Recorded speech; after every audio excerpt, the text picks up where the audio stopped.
Sud Radio Berkov dans tous ses états. Le face-à-face. Et André Berkov fait un face-à-face et commence déjà la discussion avec Olivier Marleix, député LR d'Eure-et-Loir, ancien président de la commission d'enquête parlementaire sur les décisions de l'État en matière de politique industrielle et auteur de ce livre, Les liquidateurs, aux éditions Robert Laffont. Et je dirais aussi qu'Olivier Marleix, ce n'est pas négligeable, a reçu en 2020 un prix éthique de l'association Anticor qui, comme vous le savez, traque les corruptions.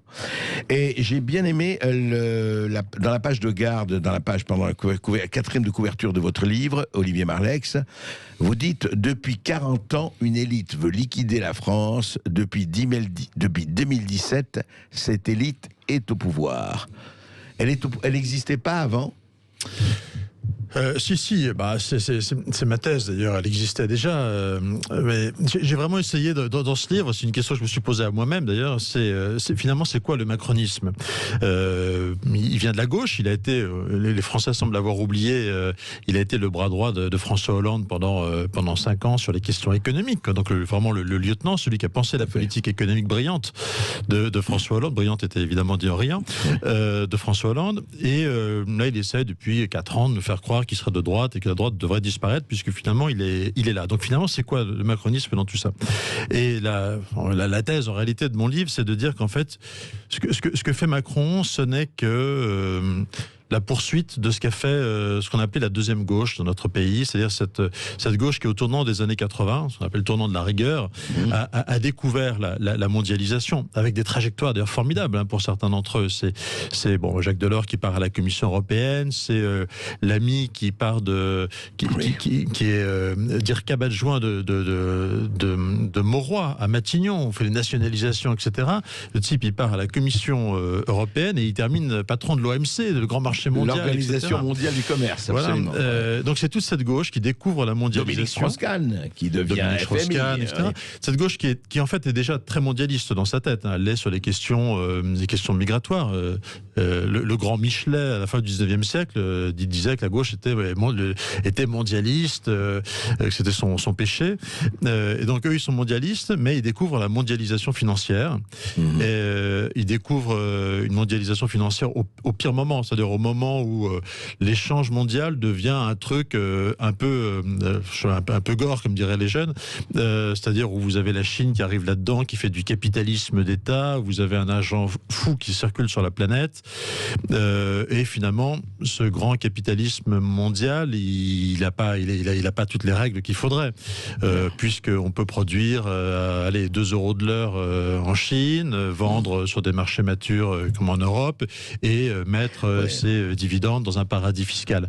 Et finalement, on a mis ensemble des gens qui étaient à des degrés extrêmement... Bien sûr. Et donc, le macronisme, c'est porté à son paroxysme, le travail de cette seconde gauche, qui existait déjà, et qui est... Et alors, ce qu'elle a pour moi de tout à fait... là où c'est le plus choquant, c'est qu'en réalité, face à cette espèce de... cette mondialisation débridée des échanges, et bien évidemment ça fait de la casse. Ça fait de la casse dans les vieilles économies industrielles comme les nôtres. Et donc il faut déployer toujours plus de redistribution pour éviter la révolte. Toujours plus de redistribution. Alain Minc a très bien théorisé dans les années 2005 dans un petit essai qui s'appelait Ce monde qui vient, où il dit qu'il faut que l'avenir c'est le grand marché mondial et de la redistribution de la social-démocratie. Moi, ce que j'appelle la serpillière sociale, en fait. Voilà. Et cette logique, on découvre aujourd'hui qu'elle n'est plus soutenable parce que l'État ne peut pas s'endetter indéfiniment. Et puis, ce qu'il est en train de faire. Voilà. Donc il y a un moment où ce ne sera plus possible. Et puis surtout, cette redistribution, c'est toujours plus de prélèvements sur les Français, sur les entreprises, et donc c'est toujours moins d'efficacité dans cette mondialisation. On nous met des boulets aux pieds et on nous dit allez nager dans le grand bain de la mondialisation. Et donc aujourd'hui, on arrive, je pense vraiment, au bout du système. On va sortir de la crise du Covid, où les Français vont avoir une demande de biens publics plus d'hôpital, plus de maisons de retraite, ou en tout cas mieux d'hôpital, mieux de maisons de retraite, plus d'équipements, plus d'éducation, etc., plus de biens publics. Et en réalité, on aura moins que jamais les moyens de leur offrir. Donc il va falloir inventer autre chose et en terminer avec le macronisme. Mais alors justement, comment vous c'est une question vraiment qu'on peut se poser à chaque fois. C'est qu'on voit ça et vous faites un constat tout à fait à la fois accablant et hélas, je dirais, très cohérent de ce qui se passe. Mais comment il se fait que ces gens qui ne sont pas tous des rachitiques du bulbe, comment il se fait qu'ils le savent, ça, enfin j'imagine quand même, et qu'ils font cette fuite en avant? Parce que c'est leur logique mondialiste qui dit, écoutez, il n'y a pas d'alternative, c'est comme ça, il faut y aller et creusons le trou et disons simplement, on se refile la patate chaude et demain on verra après moi le déluge. Il y a plusieurs réponses. D'abord, on a aujourd'hui au pouvoir une toute petite équipe. Enfin, les décisions, elles sont prises par une personne, par Emmanuel Macron tout seul, avec un conseiller principal qui est Alexis Kohler. Voilà, les autres ont assez peu voix au chapitre. Je suis pas certain que le ministre de l'économie, Bruno Le Maire, en réalité, beaucoup voix au chapitre au quotidien. D'ailleurs, on le voit bien sur l'affaire Veolia-Suez. Personne ne peut croire que Veolia, dont le premier actionnaire est public, c'est la Caisse de dépôt et consignation, et de l'autre côté Suez, qui est contrôlé indirectement par l'État à travers Engie, que ces gens-là ne soient pas, donc M. Clamadieu pour Engie et M. Frérot pour Veolia, ne soient pas allés demander l'autorisation à l'Élysée avant de lancer cette opération de revente. Bon, et pourtant, on voit donc qu'ils ont vraisemblablement eu un feu vert, sinon ils ne seraient pas passés à l'action, et on voit finalement le ministre de l'économie, lui, essayer de s'opposer, etc. Donc tout ça nous montre que les décisions sont prises que par le président de la République, à peu près tout seul. Un président qui a un profil quand même extrêmement atypique, extrêmement particulier. C'est pas lui faire injure que de rappeler son CV. C'est-à-dire, ce garçon a son bac très jeune. Il a une très bonne répétitrice, donc il a son bac assez jeune.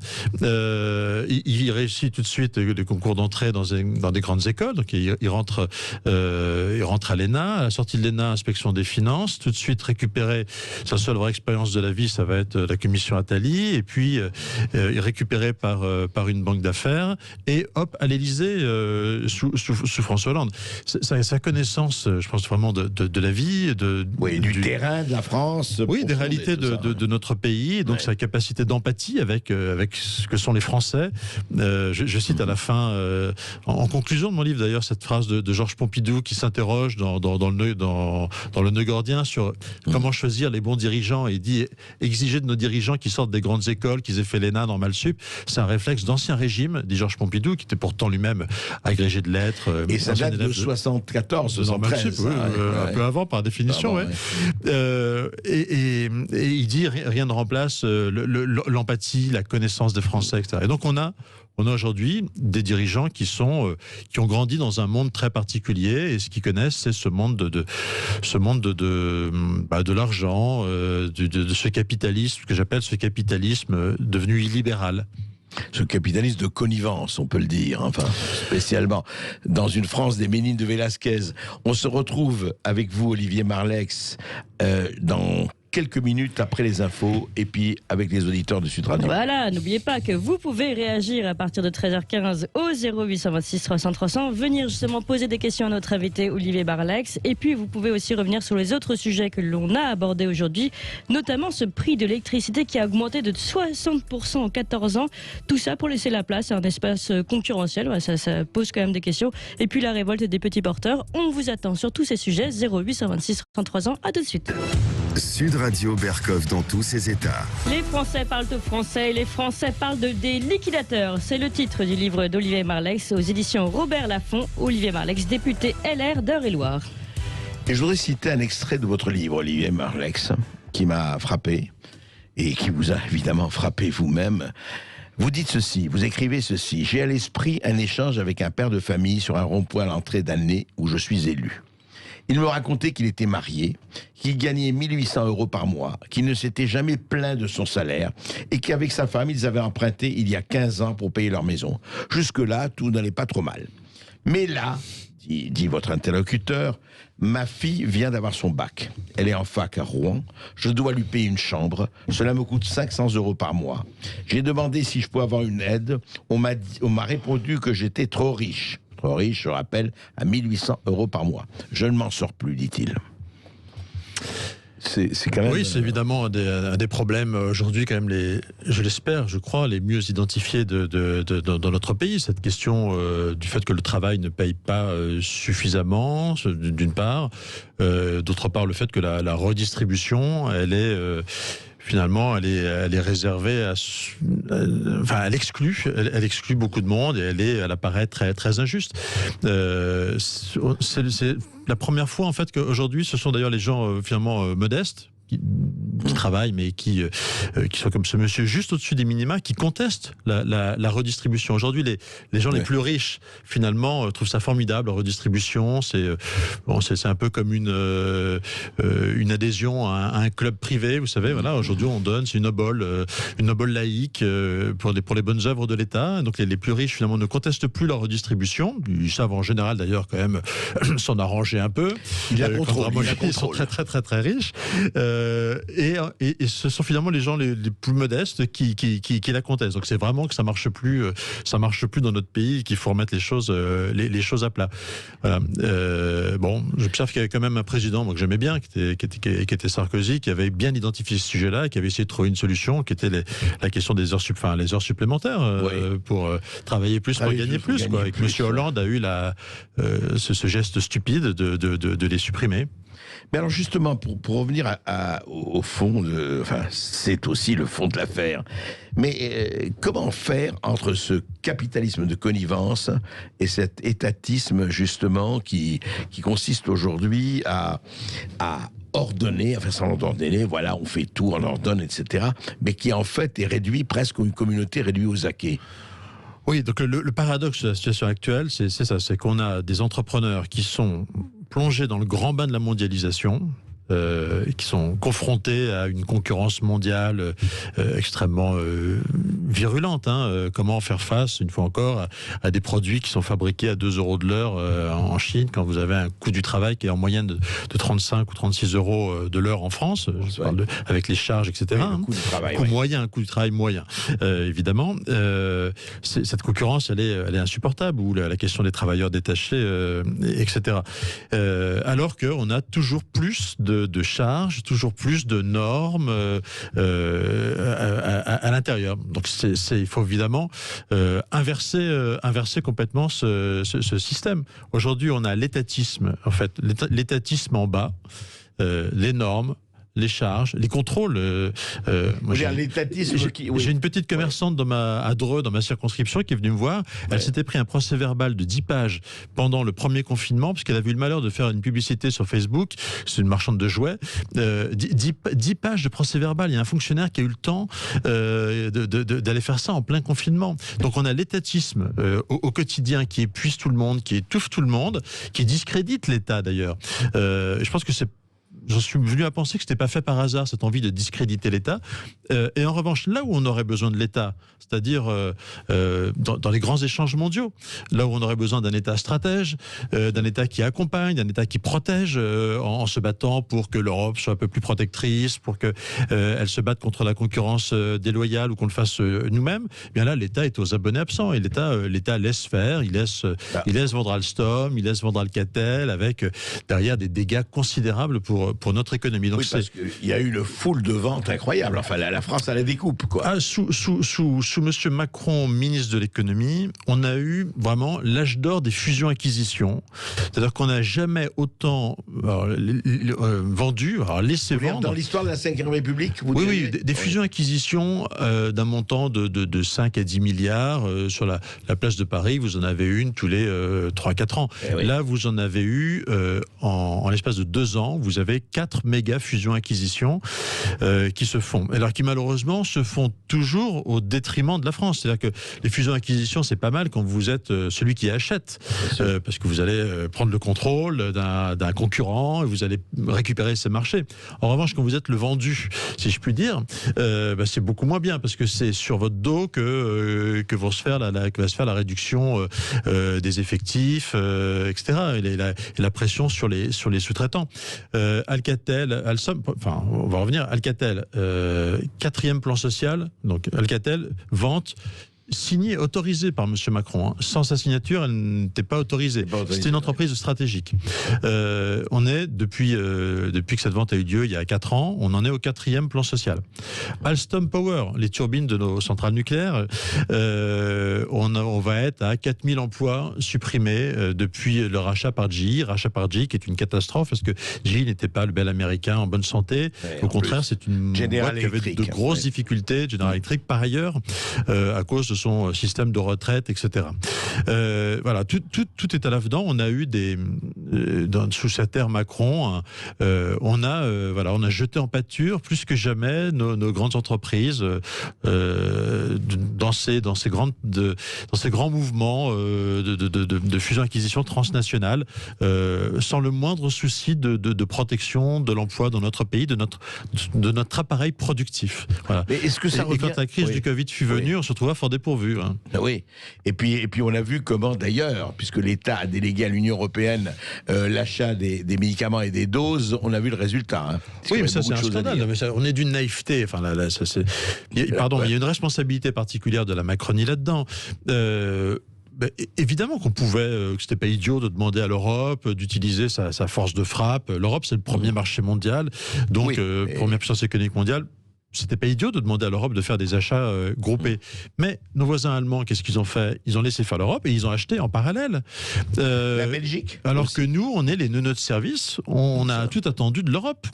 Et on a ce scandale absolu d'une entreprise, qui n'est d'ailleurs pas une petite entreprise, hein, Valneva, dans les Pays de la Loire, qui a eu une commande ferme avec un chèque de 460 et quelques millions d'euros fait par les Anglais pour se faire fournir des doses de vaccins produits en France par une entreprise française. Ouais, alors que nous, quand le ministère de l'Industrie a été sensibilisé dès le mois de juin par la présidente de la région, Madame Morancet, réponse du gouvernement, non, ça ne nous intéresse pas, laissez faire les grandes personnes.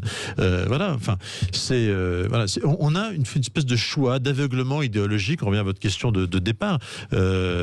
Toutes les décisions sont prises par une ou deux personnes qui sont totalement formatées à cette idéologie. Et qui nous considèrent comme des enfants, enfin qui infantilisent. Oui, en plus, au passage, bien sûr. Ce qui est le drame de la gestion, pour moi, de cette crise. Évidemment, moi je parle j'ai jamais fait aucun commentaire sur il faut faire ceci, il faut faire cela, etc. Parce que je mesure à quel point c'est compliqué. Enfin, ce que j'observe, c'est que vous rappeliez tout à l'heure l'épisode de H1N1 avec Madame Bachelot. À l'époque, du temps de sous Chirac et sous Sarkozy, il y avait un stock d'1 milliard de masques. Enfin voilà, 1 milliard de masques. Ça laissait venir. Là, on nous a dit non, les masques, ça sert à rien. Avant de nous dire qu'il fallait les mettre, qu'il fallait tel type de masque, etc. Donc oui, il y a différentes façons de gérer la crise. Et je pense que la pire, c'est ce côté Jacadi auquel se livre le gouvernement. Jacadi ouvre les restaurants, Jacadi ferme les restaurants, Jacadi fermer les rayons essentiels. Enfin, tout ça est incompréhensible. Je pense que dans une crise longue, il faut d'abord faire confiance aux citoyens, responsabiliser nos citoyens. On ne peut pas enfermer tout le monde tout le temps. Et donc, c'est la liberté, la responsabilité. D'ailleurs, on se rend compte qu'en Suède, qui a fait ce choix, on a finalement des résultats qui ne sont pas très différents des nôtres. Quoi. Du point de vue des chiffres et tout ça, absolument. Mais oui, on se retrouve, Alain Marlex, on se retrouve avec les auditeurs après toute cette petite pause, et je pense qu'on va continuer à creuser l'audit que vous avez fait et le bilan, sinon le dépôt de bilan. Et vous connaissez le numéro de téléphone 0826 300 300. Sud Radio Berkov dans tous ses états. Et la discussion continue entre André Berkov, Olivier Marlex, je rappelle son livre Les Liquidateurs aux éditions Robert Laffont, et vous, et vous tous qui nous écoutez et qui nous appelez au 0826 300 300. On va partir dans les Yvelines d'abord. On va donner la parole à Patrick. Bonjour Patrick. Oui, bonjour Patrick. Oui, bonjour. Je remercie la présence de monsieur j'ai oublié son nom. Olivier Marlex. Comment vous prononcez? Olivier Marlex. Marlex. Donc, bienvenue monsieur. Merci de venir un petit peu éclairer un peu tout le monde. Et monsieur André Berkoff, bien sûr, qui est fidèle au poste. Heureusement qu'il est là. Merci. C'est gentil. Voilà. Oui. C'est un problème. Moi, je crois qu'aussi, c'est la fin d'un système, effectivement, parce que il faut quand même être honnête, les Français ont eu la réputation d'être pas mal assistés par l'État. C'est vrai qu'on a toujours voulu avoir cette protection sociale, mais on a tellement laissé l'État prendre le pas que l'État décide de tout et l'État écrase les Français. Je me souviens de Georges Pompidou qui disait « Foutez la paix aux Français avec les impôts ». Donc déjà, il le savait, vous voyez, ça fait écho un petit peu à ce que disait monsieur concernant Georges Pompidou, déjà à l'époque. Et d'ailleurs, moi, quand j'ai appris qu'il était mort, je sortais d'un stage d'athlétisme hier, on remontait sur Paris, j'étais à la gare de Toulon, et je ne sais pas pourquoi, j'avais 17 ans, mais quand j'ai appris sa mort, j'ai dit, mince, c'est pas bon pour la France. Je ne sais pas pourquoi, hein. J'étais jeune, mais j'ai senti que on perdait quelque chose vraiment pour la France. Et puis, je suis tombé ici sur un passage dans la Bible, dans Proverbes 29, verset 4. Ça donne de la sagesse. Alors, je vous le dis en anglais parce que c'est en anglais, mais vous comprenez ça, je le sais. Allez-y. A king gives stability to a country by justice, but the one who overtaxes it brings it to ruin. Vous vous rendez compte? To ruin, oui. Ouais. Celui qui taxe trop son pays l'amène à la ruine. Oui. Et l'autre amène à la justice, absolument. Voilà. Et vous voyez, la Bible avait tout dit déjà. Ben oui, parce que non, mais c'est vrai, c'est un livre de sagesse. C'est pas un livre religieux comme on veut le présenter. On est d'accord. Voilà. Absolument. Donc moi, je crois qu'on est à la fin d'un cycle effectivement. Et puis Monsieur Macron, c'est quoi? C'est un storyteller. Voilà ce qu'il est. C'est un raconteur d'histoire. C'est ce qu'il faisait à Rothschild pour faire ses opérations financières. C'est pas moi qui le dis, c'est le directeur de la banque Rothschild qui le dit lui-même. Vous voyez? Donc on a élu un type qui raconte des histoires. Et là, on est en train de le payer cher. Voilà. Alain Marlex, Olivier Marlex, pardon, excusez-moi. Olivier Marlex, est-ce que dans l'audit que vous faites, parce que vous faites un véritable audit en fait du macronisme, enfin de la gestion Macron, ça fait quand même maintenant 3 ans et demi, pratiquement 4 ans, pas loin. Est-ce que au fond, comme dit notre auditeur, est-ce qu'au fond, tous ces débats, tout ce qu'il y a eu, parce qu'à chaque fois qu'il y avait quelque chose, Henri Queuille disait, quand il y a un problème, on crée une commission. Oui, je m'embarrasse dans les prénoms là. Emmanuel Macron disait, quand il y a un problème, on crée des débats, et on fait des débats ou des commissions citoyennes. C'est d'ailleurs une des qualités que je lui reconnais, c'est un formidable illusionniste. Il a une capacité à... parfois avoir une espèce d'empathie pour comprendre ce que disent les gens, et apporter immédiatement des mots, une réponse qui semble satisfaisante. En réalité, on est quasiment au terme du quinquennat. Enfin, on est à 4 ans. C'est pas maintenant qu'il va y avoir des grandes réformes. Il y a eu aucune grande réforme. Aucune grande réforme. La seule qu'il a voulu faire, c'est sur les retraites, qui de mon point de vue était une très mauvaise réforme. Je peux dire pourquoi, mais c'est une mauvaise réforme parce qu'elle n'était pas. Enfin voilà, le vrai courage, c'était de dire aux gens qu'il faut travailler 1 an de plus tout de suite jusqu'à 64 ans.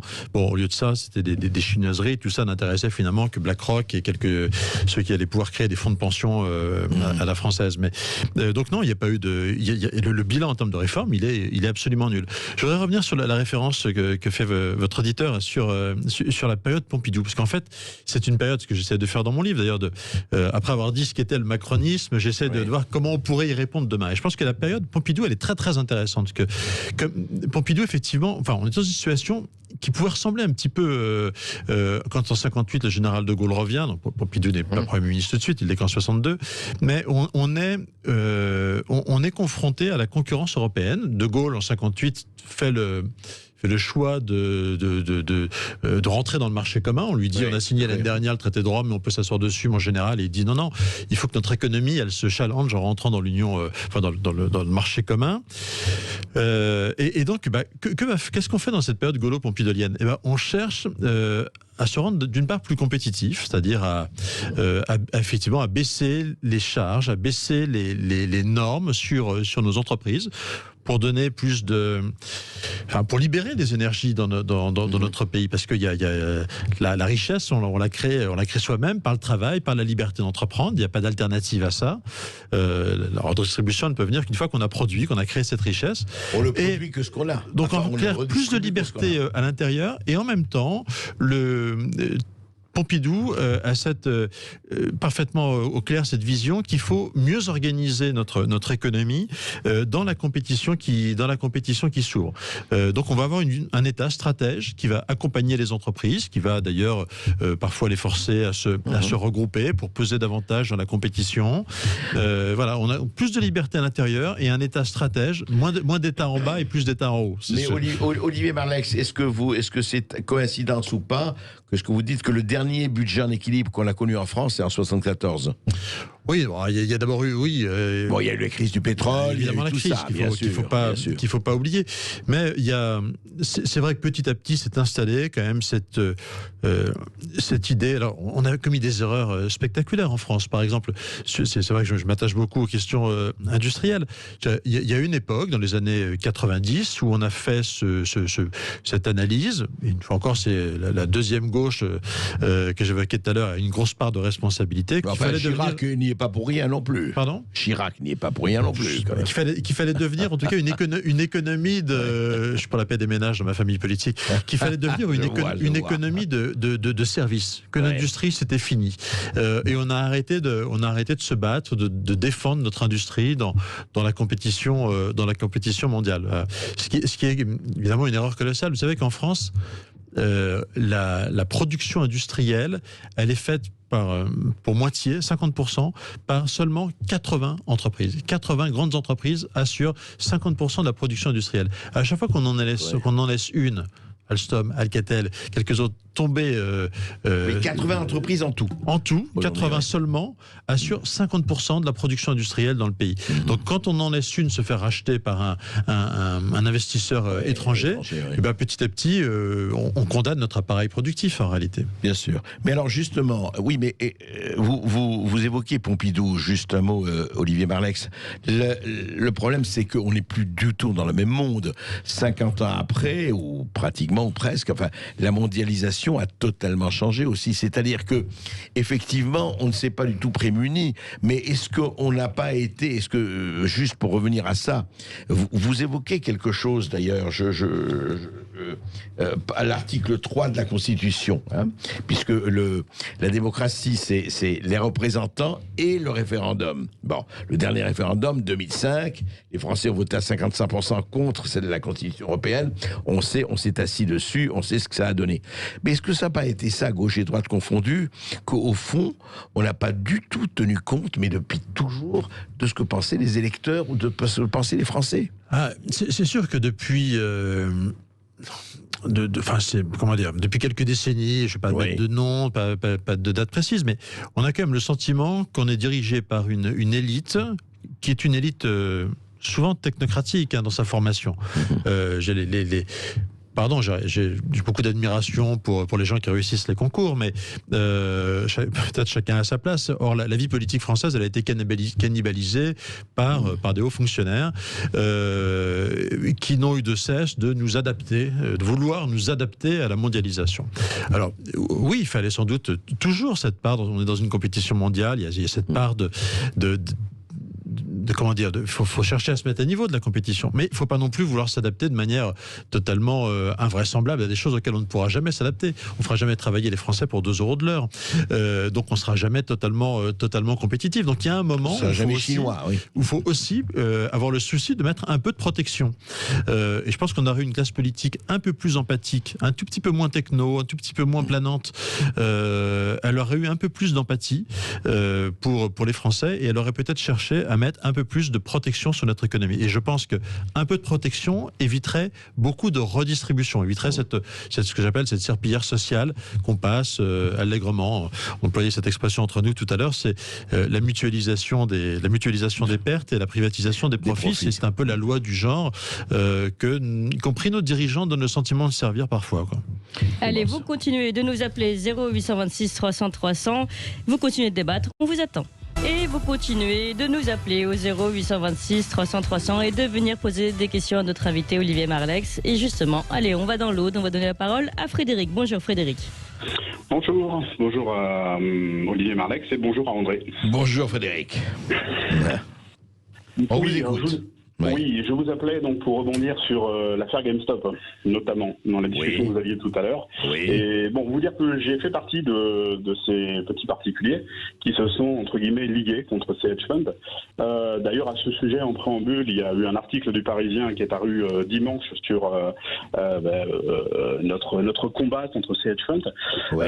Et France 5 va aussi faire un reportage sur ce qu'on est en train de faire entre l'Europe et les États-Unis. Alors, pour rebondir sur ce que disait Olivier Marleix et vous, André, tout à l'heure. Oui, c'est un combat qui, évidemment, on pourrait dire d'entrée perdue entre David et Goliath. Sauf que il faut remonter, pour la genèse de ce combat, il faut remonter à 2008. Et la crise des subprimes. Et les premiers hedge funds, ces fameux fonds spéculatifs, qui avaient déjà fait parler d'eux. Faut rappeler à tous vos auditeurs, à tous ceux qui nous écoutent, qu'en 2008, notamment aux États-Unis, des pères de famille, des mères de famille, des oncles, des tantes, ont perdu tout. Leur entreprise, leur propre maison. Tout. Voilà, tout. Ça a été catastrophique. Ça a été atroce pour beaucoup de familles. Et beaucoup de jeunes ont vu ça. Ont vu leurs parents tout perdre et n'ont pas eu aussi la chance de pouvoir faire des études. Donc il y a eu quelque part un écœurement, mais un combat, une haine peut-être qui est montée au fil du temps contre les hedge funds. Et comme vous l'aviez très bien dit, la plupart des retraites, la plupart de l'argent des Américains dépend de ces hedge funds. Et donc ce combat aujourd'hui, il prend une tournure vraiment d'une dimension morale et d'une dimension éthique, voire sans doute politique, puisque le Congrès aujourd'hui, vous êtes au courant, aux États-Unis, s'est saisi de ce qui s'est passé avec l'affaire GameStop et AMC, qui est la chaîne de cinéma, parce qu'effectivement, les fonds spéculatifs ont eu un genou à terre. Alors c'est qu'un genou à terre, mais c'est plusieurs dizaines de milliards de dollars qu'elles ont perdu.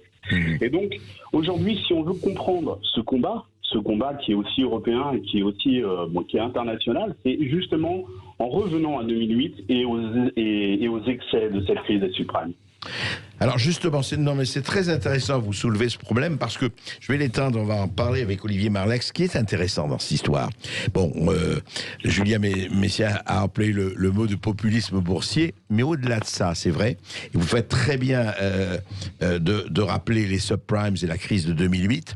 En fait, on peut, pour ces paniers déplorables dont parlait Hillary Clinton, et je vous pose la question, Olivier Marleix, c'est la question de ce mot valise que les adversaires emploient avec du bout des lèvres, le mot populisme.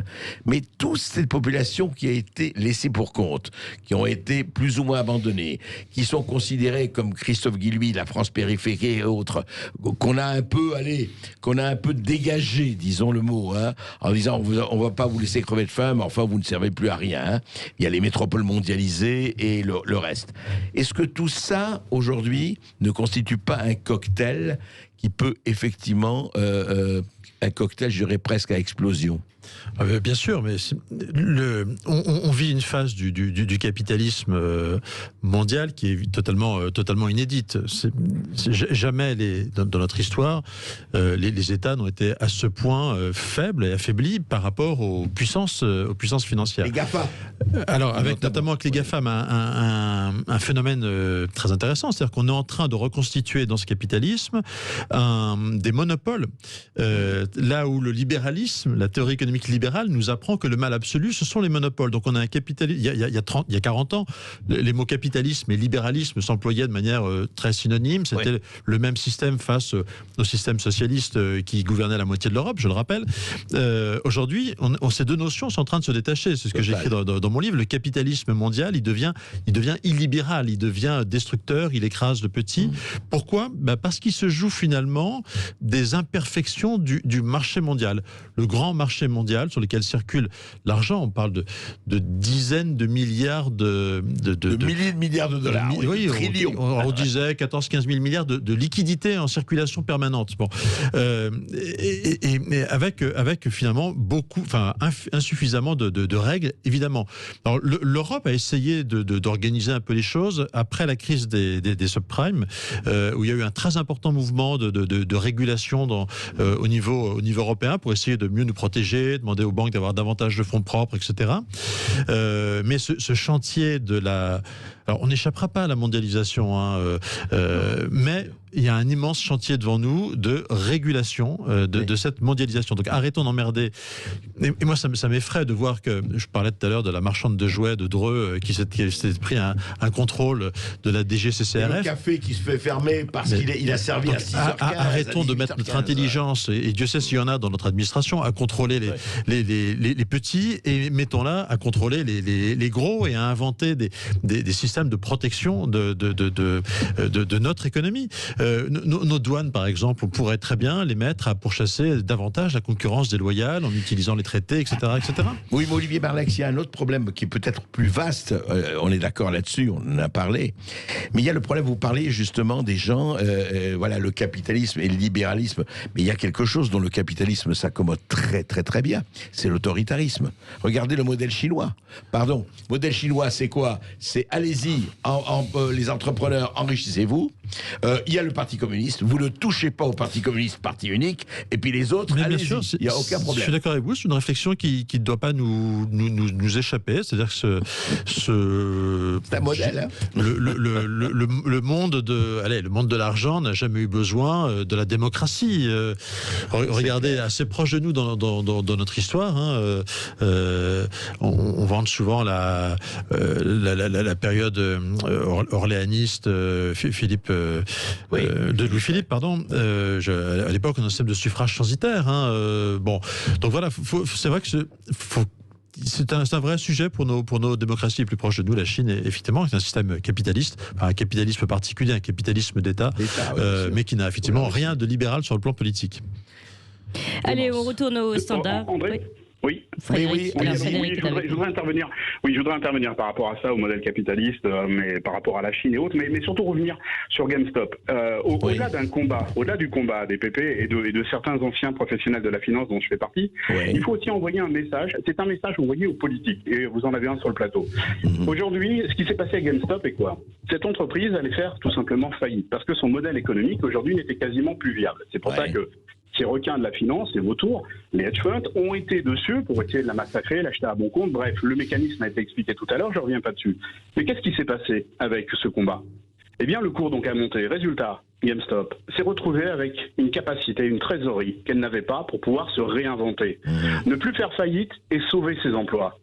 Donc aujourd'hui, c'est aussi une réflexion que les politiques doivent avoir sur la régulation de ces hedge funds, mais de manière forte et déterminée.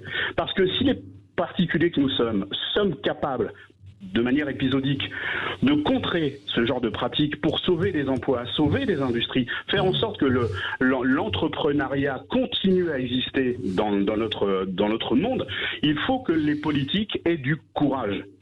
Courage de réglementer la finance, courage de la réglementer.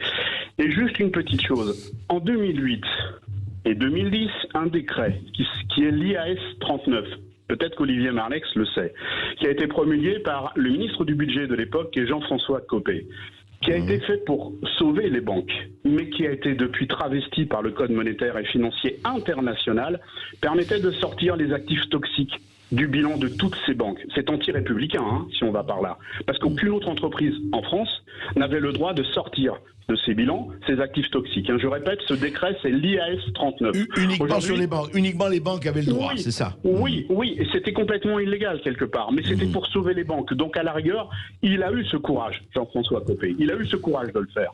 Aujourd'hui, eh bien, il faudrait peut-être revenir sur cet IAS 39, le modifier, mais mettre des règles beaucoup plus strictes sur cette spéculation, ces ventes à découvert, qui sont honteuses et qui auraient pu faire pour GameStop, et là pour d'autres, puisqu'il y a d'autres combats, je ne vais pas vous les dire à l'antenne, mais il y a d'autres actions qu'on va mener, notamment celle sur l'argent actuellement, qui est très forte, parce que le cours de l'argent est en train de monter, et que qui gagnera les TP ou le hedge fund, vous verrez, mais juste pour terminer, un petit message aux hedge funds qui pourraient nous écouter. Dis-vous que nous aussi, on sait allumer des contre-feux pour qu'ils détournent l'attention, pour qu'on puisse frapper ailleurs. Mais il faut que les politiques réagissent vite. Donnez-nous au courant, en tout cas. Voilà. Et je soutiens ce que vient de dire Olivier Marleix depuis le début dans votre émission. Je trouve que c'est très courageux ce qu'il a dit. Et c'est bien. Non, mais ce que veut dire Frédéric, sur le fond, il a évidemment parfaitement raison. Il y a cet enjeu de la régulation. Je vais faire juste ajouter 2 observations. C'est que, on est sur des sujets qui sont quand même de plus en plus compliqués, de plus en plus techniques. On s'en rend bien compte. Parce que ça nous échappe, c'est mondial. C'est pas que on se rend bien compte que face au hedge fund, c'est pas uniquement ce que vous faites dans votre pays qui compte. Il y a tellement de moyens aujourd'hui de contourner, d'impacter. Donc cette régulation, elle doit être européenne, elle doit être mondiale. Donc c'est un combat qui est techniquement compliqué. Et 2, il y a une vraie question de courage, de courage politique face à tout ça. Une fois que vous avez conscience des problèmes, que vous savez les nommer, les identifier, il faut oser se confronter par rapport à ces lobbies qui sont assez puissants. Vous savez, par exemple, en Grande-Bretagne, je crois que Michel Barnier en témoigne d'ailleurs. Vous avez le monde de la finance a joué un drôle de jeu pour plutôt favoriser le Brexit. Donc il y a eu une espèce d'alliance avec des gens qui souffraient de la misère liée à la concurrence mondiale, etc., mais aidés par des financiers qui voulaient pouvoir retrouver une grande liberté et échapper à la régulation européenne. Merci beaucoup en tout cas Frédéric pour toutes ces questions et merci à tous. Continuez de nous appeler. On vous attend 08 126 300 300. Sud Radio Berkov dans tous ses états.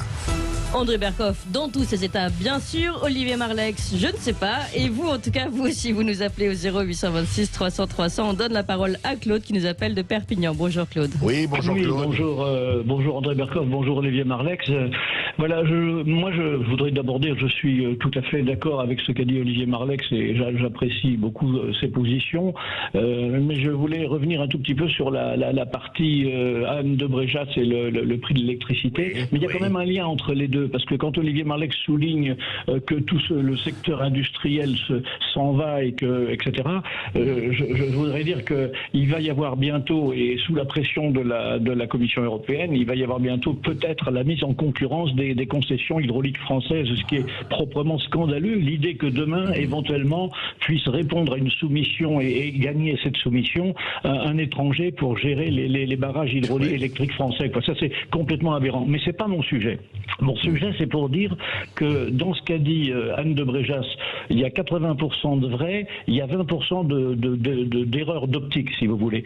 Quand elle dit que c'est le gouvernement qui fait monter exprès les prix de l'électricité pour permettre à des concurrents de se glisser dans le trou, ça, c'est pas tout à fait exact. Les prix de l'électricité, ils sont calculés par la Commission de régulation de l'énergie, la CRE, dans laquelle il y a tout le monde est représenté, bien sûr, y compris l'État, mais elle fait pas ce qu'elle veut. Alors, en revanche, ce qu'il faut rappeler, c'est que la situation actuelle de l'électricité et du marché était dans l'ADN du traité de Maastricht. C'est-à-dire que ce traité a conféré à la Commission le rôle d'organiser les règles du grand marché parce qu'il fallait que l'électricité coûte le même prix au sud de la Grèce et au nord de la Norvège et que par conséquent seul un grand marché permettrait ça. Or le résultat, c'est que des secteurs qui étaient organisés en monopole naturel, et ça Anne de Bréjas l'a dit, ces secteurs-là se sont trouvés complètement désorganisés pour créer une concurrence factice et du fait de cette désorganisation, quand vous désorganisez un système, les prix augmentent. Et comme la France avait les prix les plus bas,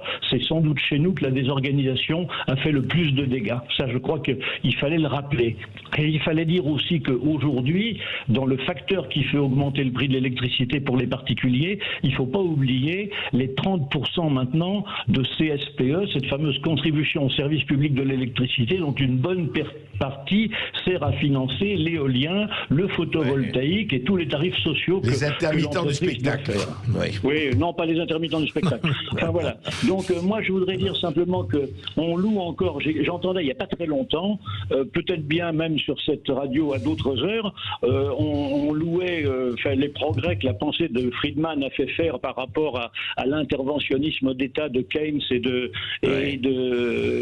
ne sais plus quel est l'autre grand américain, mais je veux dire qu'il n'y a pas eu que Friedman, on a eu un prix Nobel qui s'appelait Maurice Allais, on a des gens qui sont des économistes de la régulation comme François Pérou, et on a des gens qui pensent l'économie en régulant, et c'est un peu, je pense, ce que sous-tend l'audit d'Olivier Marleix, et moi il me tarde qu'effectivement on sorte de cette financiarisation complète de l'économie. Merci Claude, on va en parler de ça, de ce bilan. Oui, on aurait dû écouter un peu plus Maurice Allais. D'ailleurs, c'est étonnant de voir à quel point on a snobé ce que pensait Maurice Allais, qui disait des choses extrêmement justes sur le fait que l'Union européenne ne pourrait marcher, ne pourrait pas marcher dès lors qu'on avait des différences entre nos économies.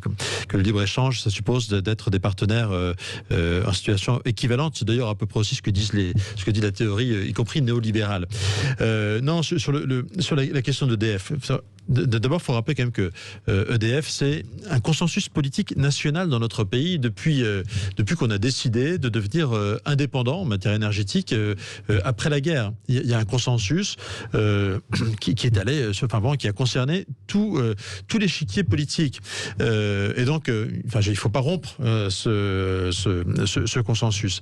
Et donc, il faut qu'on présente un front unique face à l'Europe, notamment il y a y compris dans les traités, des notions sur lesquelles on peut s'appuyer. Les traités prévoient par exemple de reconnaître ce qu'on appelle les services d'intérêt économique général. Oui, mais pardon Olivier Marleix, c'est l'Europe elle-même, enfin d'après Anne de Bréja et d'après ce que dit Claude aussi, qui a décidé l'ouverture, en tout cas la scission, l'ouverture. Bien sûr, c'est la Commission qui nous amène là-dessus. Alors je pense qu'elle ne le fait pas spontanément. Elle le fait parce qu'elle a été saisie aussi qu'il y a un lobbying très important qui est fait par nos voisins qui n'ont pas cet avantage, notamment les Allemands ont toujours été très énervés qu'on ait cet avantage de compétitivité en France qu'eux-mêmes n'ont pas. Mais ce qui est extraordinaire, il y a un très bon rapport qui a été fait, consensus politique en France, par Marie-Noëlle Battistel, qui est une députée socialiste qui a fait un barrage sur les concessions hydrauliques. Et elle a mis en évidence que finalement on serait les seuls, si demain on fait ce que demande la Commission européenne, si on ouvre nos barrages à la concurrence, on sera les seuls en Europe à le faire, et que les Allemands eux-mêmes les gèrent en régie par les Landes, et donc ils sont pas ouverts à la concurrence. C'est quand même un peu surprenant. Donc voilà, ça doit être un vrai sujet de bras de fer pour moi avec la Commission européenne, à nous trouver les arguments, y compris juridiques, et le pire, c'est que j'ai vraiment le sentiment qu'en fait, en France en ce moment, le gouvernement se cache un peu derrière la Commission européenne. Finalement, il est assez content que la Commission européenne l'oblige à mettre ça sur la place, à l'ordre du jour, parce que le projet Hercule, en réalité, il a commencé dès 2015, dès que M. Macron est arrivé au ministère de l'économie. Il a demandé à ce qu'on réfléchisse à l'organisation des actifs d'EDF. Il y a toujours cette idée qu'il faut faire travailler la place financière de Paris dans ce genre de en fait, c'est la finance mécano. Qui domine. Là, c'est toujours la finance qui domine. Dans son esprit, dans son dessin. Le projet Hercule, il est difficile de le voir autrement que d'abord comme une espèce de grand mécano fait par une fois de plus, comme un rêve de banquier d'affaires. D'un point de vue industriel, il ne tient pas la route, et c'est certainement pas le projet de l'entreprise. Donc il sort bien de quelque part. Pour moi, il sort plutôt d'une banque d'affaires que de l'entreprise. L'entreprise. Immense. Allez, on va partir à Biarritz. Tiens, on va donner la parole à José. Bonjour José. Oui, bonjour José. Bonjour tout le plateau.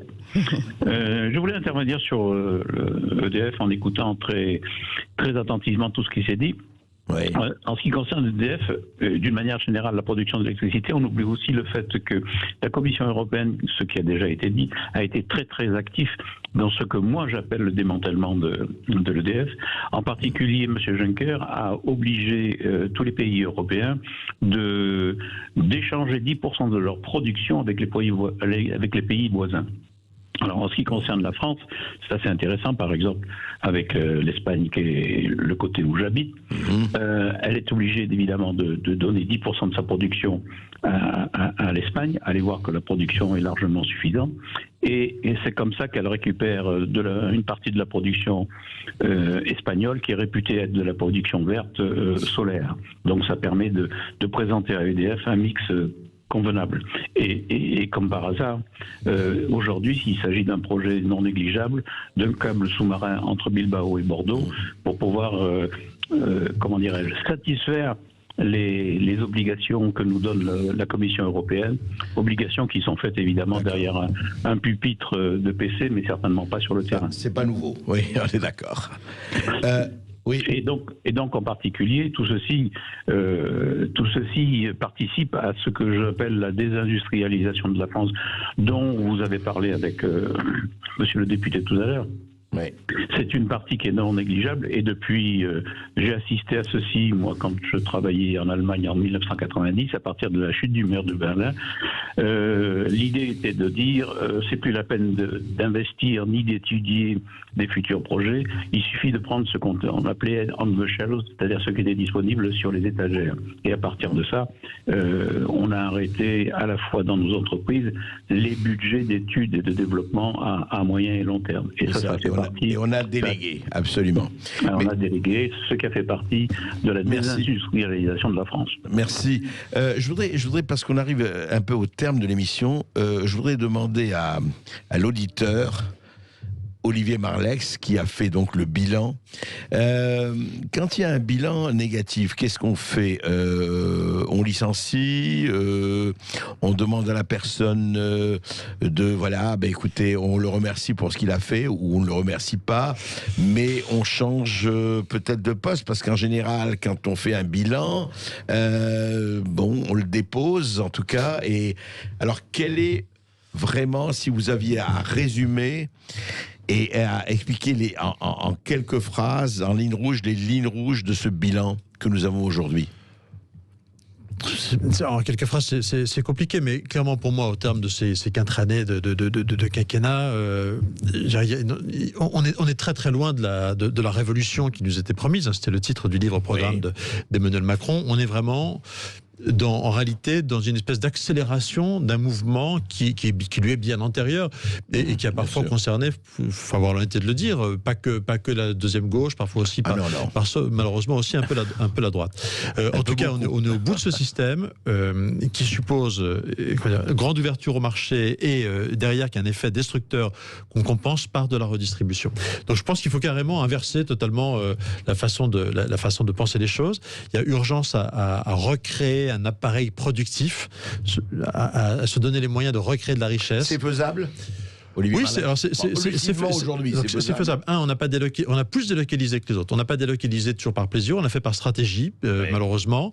De manière beaucoup moins organisée que les Allemands qui ont su profiter des pays d'Europe de l'Est à main-d'œuvre bon marché. Donc il y a des questions de compétitivité qui sont toujours sur la table, de coût du travail pour les entreprises. Il y a des moyens pour mieux protéger notre appareil de production. En clair, on est un pays du capitalisme sans capital. Donc comment on fait demain pour être capable de défendre nos entreprises face à des prédations étrangères? Moi je pense qu'il faut d'urgence, la première mesure, c'est créer un vrai fonds souverain. On a fait un truc pas mal avec la BPI depuis quelques années. Ça avait été lancé par Sarko, poursuivi par Hollande et par Macron. Pour une fois qu'on a un peu continué un truc, c'est pas si mal que ça. Mais il faut passer à une échelle beaucoup plus importante, avoir un vrai fonds souverain. Les Français ont une épargne colossale. Vous savez que l'épargne des Français, 5 000 milliards au total, 1 800 en assurance vie, 1 800 milliards en assurance vie. Vous savez à quoi sert cette assurance vie placée à long terme? Elle sert à acheter des bons du trésor, c'est-à-dire de la dette à court terme. Quel gâchis, quelle stupidité. Proposons aux Français d'acheter un grand emprunt, enfin de placer leur argent dans un grand emprunt de soutien à notre appareil industriel, et on arrivera un peu mieux à se défendre. Voilà, il y a tout un tas de solutions que je mets sur la table dans ce livre. Je ne vais pas tout vous dire, il faut... je renvoie au livre. Voilà.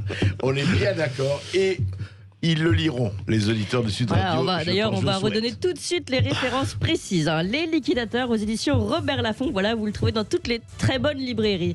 Merci à vous, en tout cas, Olivier Marleix. Je rappelle, un député LR d'Eure-et-Loire. Merci à vous tous qui nous écoutez. Vous pouvez reprendre cette émission sur YouTube et sur les podcasts de Sud Radio, sur sudradio.fr. Et puis évidemment, alors attention, demain, un sujet qui vous concerne tous, les cotisations sociales. On va parler d'URSSAF, un cancer français, avec François Taquet, qui est un avocat spécialiste de la question. Et évidemment, tout de suite, Sud Radio continue avec Brigitte Lahaye. Brigitte Lahaye qui pose la question: ne faudrait-il pas régler son problème avec son père et sa mère avant de devenir parent? Voilà, la question est ouverte et vous pouvez là aussi réagir. 0826 300 300.